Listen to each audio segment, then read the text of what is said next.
Hey guys, JcCubes here. Today I am back with another unboxing of a huge cube haul. So let's get right into it. So these are all of the cubes and accessories that we have today. These are kind of just a mishmash of things I've collected over the past, say, 6-7 months. Whether it be Christmas, birthday, or just any other holiday, this is what I've got. So let's start with the first cube. Before we begin, just to preface, some of these cubes I have opened before and just reboxed for the purpose of this video, and others I haven't actually gotten into yet. Alright, to begin, we have one of my oldest cubes. This one is from Christmas time.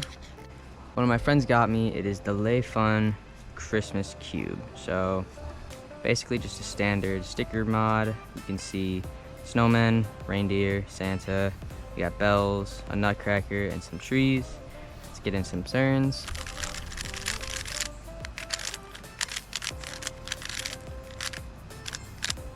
Honestly, for a sticker mod, it turns quite well.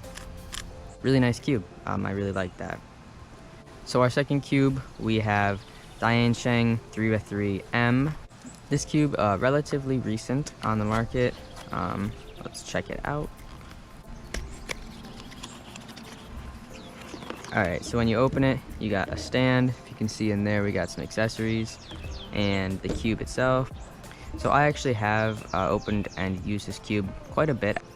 It's not a bad cube. It does have a bit of locking. I personally don't think it corner cuts enough. It does lock up a bit, so you can see right there. And just personally for my style, it doesn't fit the greatest, but we'll do some turns.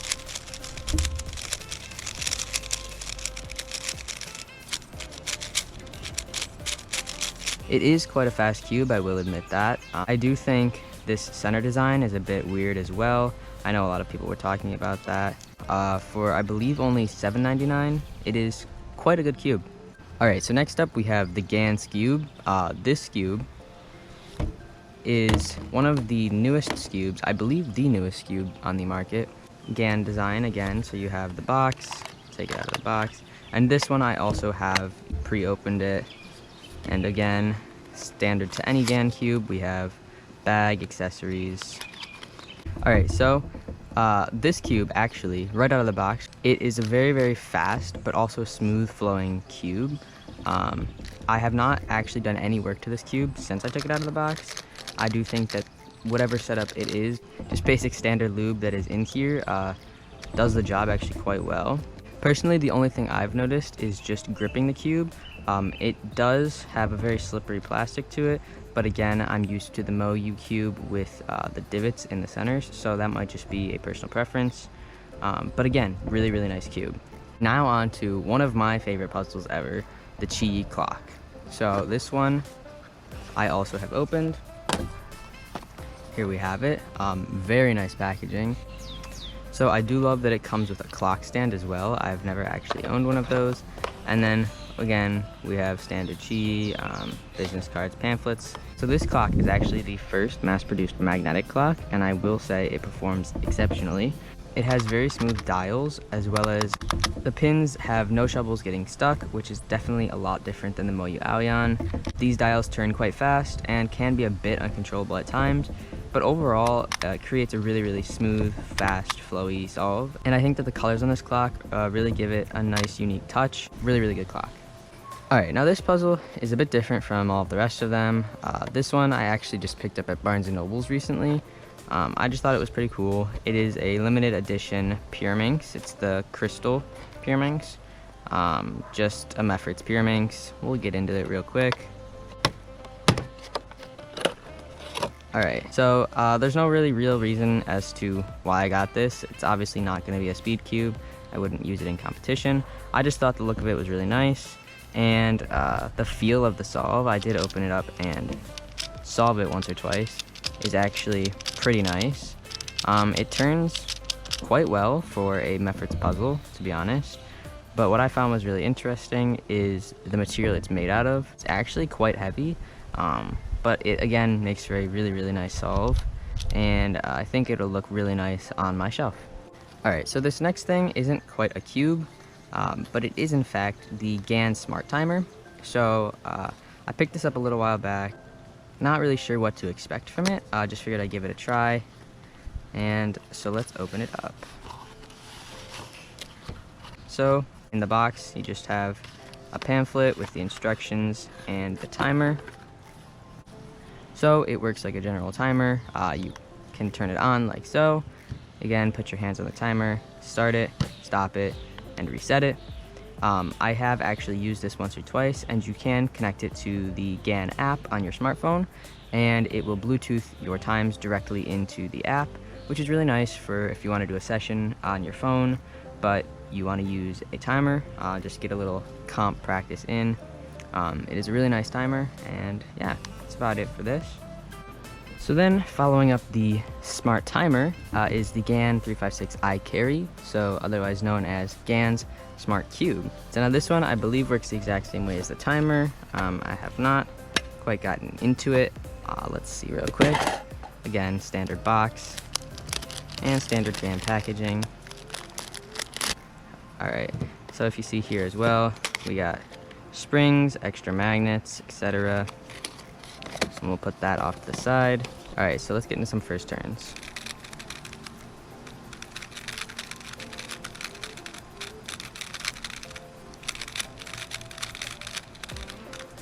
Alright, so I will admit, right out of the box, it is very slippery. There's a lot of lube on this, but it does flow really nicely.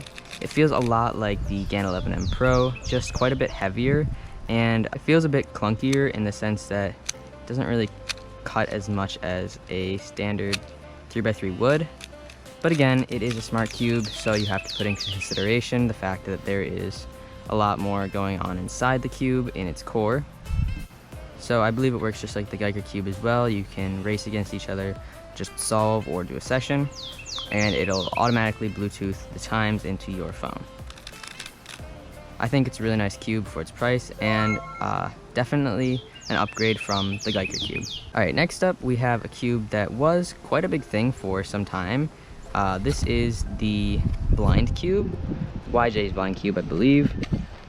So this cube was, I believe, something that a bunch of the cubicle staff actually played around with for a bit on their Twitch streams. So this is the blind cube, and as you can see, each side, each color has a different texture on it. We got hearts, circles, you know. So granted, you can solve it with your eyes open, but you can also do it blindfolded just by feeling the pieces rather than a standard blind method that you would use in competition. Let's get into some turns.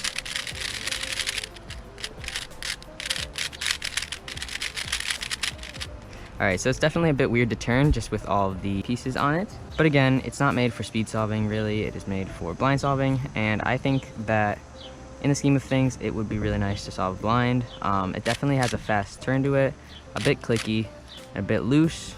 But again, it's not a speed cube. It doesn't have magnets, and I think for its price and for what it's supposed to do, it really would do a good job. All right, next up, this is just another quick accessory. This is just a cube box. I figured it'd be nice to display my cube in, and as you can see there, it does have the Cubicle logo printed onto it. I believe that the Cubicle still sells these. I don't know this exact replica, but I did get this a while back. And again, it just works like so. You can put your cube in and display it. So I figure I'll put my main in here. Maybe just my feet cube, I don't know. Alright, so here is one of my favorite puzzles almost ever. This is the Diane Megaminx V2M. So this cube I did open and do quite a bit of solving on actually. This is my new main Megaminx, and it is a fantastic Megaminx. Obviously we have accessories here. So this cube almost feels the same as the GAN Megaminx, but just a bit faster and smaller as well. Some turns for you.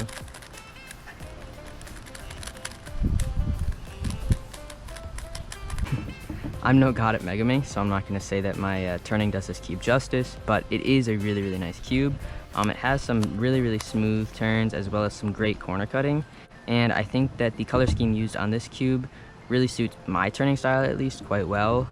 Yeah, I think it makes for a really nice Megaminx. There is a bit of concave on each side, but not quite like the XMan had with their concave. but I do think that this makes for a nice feel.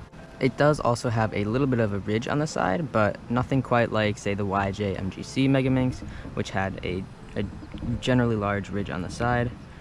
But yeah, this is an extraordinary Megaminx, and it is my main. So yeah, it's a really good cube.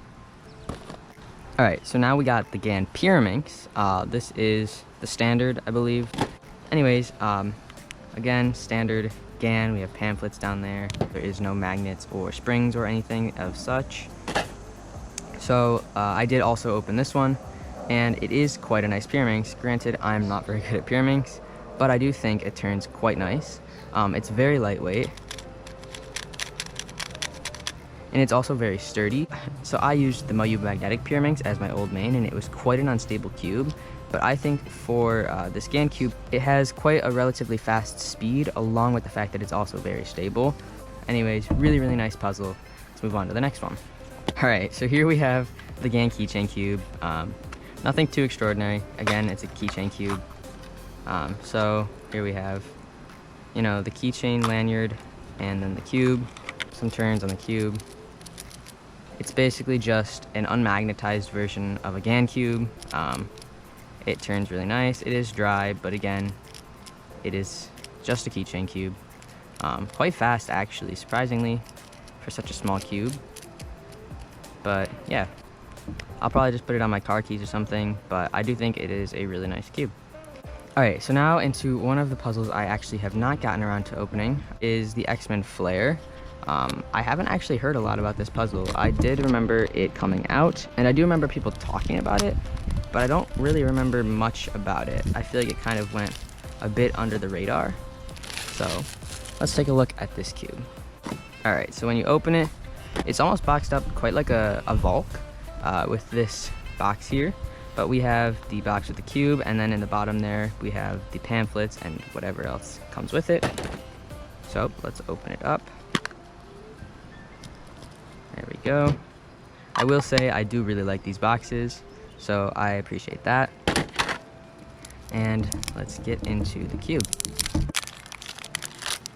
Alright, so there it is. One thing I will say, I love the look of this cube with the black interior and the stickerless on the outside. I think it's a really, really, really nice, sleek look for it.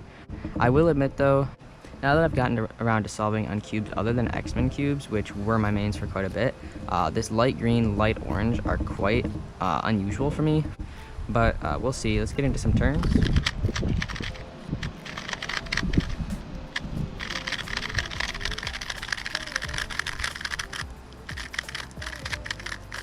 Alright, so it's a bit dry out of the box, but again, it's to be expected. It's straight out of the box. I do really, really like the feel of this puzzle.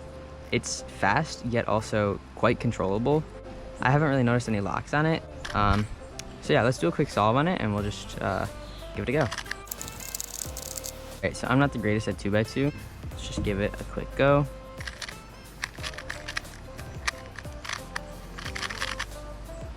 Yeah, so a bit slippery out of the box, kind of hard to get a grip on, but I do think it has some potential, maybe a bit of tensioning and just a bit of setup, and I think this could be a main. Currently I main the Diane, and they do have a similar feel, except this one does feel a bit heavier, but besides that, I think it's a really, really nice cube, and again, I love the look of it. So last but not least, and certainly one of my most anticipated cubes, the new MGC SQ-1.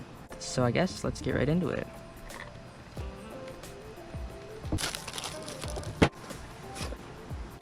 And there it is. Alright, so standard MGC, you got the cube and accessories, but alright, here we go. So I've heard a lot of good things about this cube, and I am expecting it to become my new main if it lives up to what I have heard about it. Let's see. This is fully magnetized as well, quite a bit heavier than the Bolt V2 actually, at least in my standards. Oh wow. Alright, so these U and D layers are extremely fast. Almost uncontrollably fast. Wow. Okay, yeah, so I totally understand why this is a lot of people's mains now. And I think for sure it's definitely going to become my main after this. Right out of the box, it is a bit dry, but It's not driest to where it's slowing down its performance or any of that matter. It's extremely fast, but also extremely stable, which I believe is in part because of its weight. I do think the heavier puzzle really allows for it to be a bit more stable. And I think that the magnet strength is also extremely nice. There's a really good equilibrium among this puzzle, both in speed, stability, and then magnet strength, I would say. And it definitely allows really smooth ELG flow. I'm not the greatest square one solver, but I think it's a really, really nice puzzle, and I definitely think this is gonna be my new main. Alright, so that concludes my massive unboxing slash haul, in a sense, of all these puzzles. There's 14 puzzles here, totaling around $270, which is mind-blowing to think that just this pile of plastic here costs $270. But with that being said, thank you all so much for watching. I will be posting another video soon of an unboxing of some dinosaur puzzles that I got. But with that being said, thank you all so much for watching. I really do appreciate it, and if you enjoyed the video, leave a like down below and subscribe. It would really help me out. But yeah, I really enjoyed making this. I really enjoyed testing out all these puzzles. Can't wait to get around to making some videos with them in the future and hopefully competing with them. But thank you again all so much for watching, and I'll see you next time. Bye.